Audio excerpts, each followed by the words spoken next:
Hello friend, hello viewers, আসসালামু আলাইকুম ও নমস্কার। আমি আজকে আপনাদেরকে একটা কথা বলতে চাই যে আমরা আজকে নতুন একটি পেজ ওপেন করেছি। পেজটার নাম হলো সান সানরাইজ। এই সানরাইজ পেজের আপনারা সবাই মিলে একটু সাপোর্ট করে দিবেন, অথচ আমাদের পেজটাকে সাবস্ক্রাইব করে দিবেন।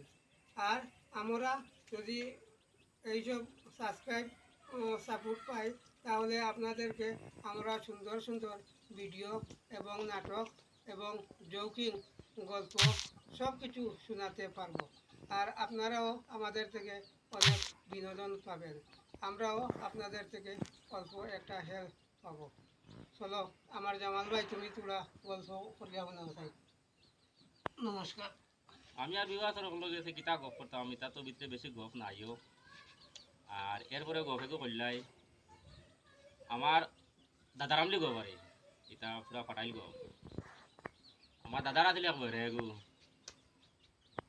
বৈরাগু ওলা বড় আছিল আর এগুর এক হিংগ তাই আর এক হিংগ যদি বগুড়া উড়াল দি দেয়, বগুড়া মানে ফাঁকি আরে, উড়াল দি যদি দেয় তাহলে 6 মাস লাগে যাইতে। অত বড় বৈরা আছে।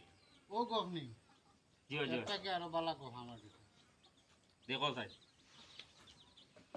আমার কাছে দেখো, আমি একদিন কইলাম আমার দাদারে, বলে দাদা আমার আসমানের চেরা ফাড়িয়ে দিতে আর ভাই, তাই কইলা পারবো।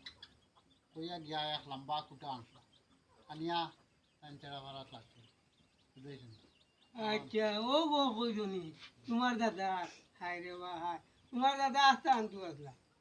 তুমি কইতে পারবা যে তোমার দাদা যে কুটা দিয়া আসমানোর সান ফাড়িছিল না তেরা ফাড়িছিল, ই কুটাই গুনিয়া থইছিলা খানো, এখান তোমার জানা আছে নি?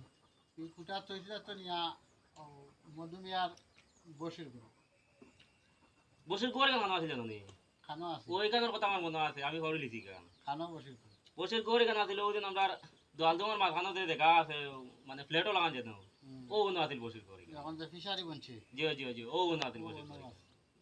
ধন্যবাদ দর্শক। ধন্যবাদ দর্শক।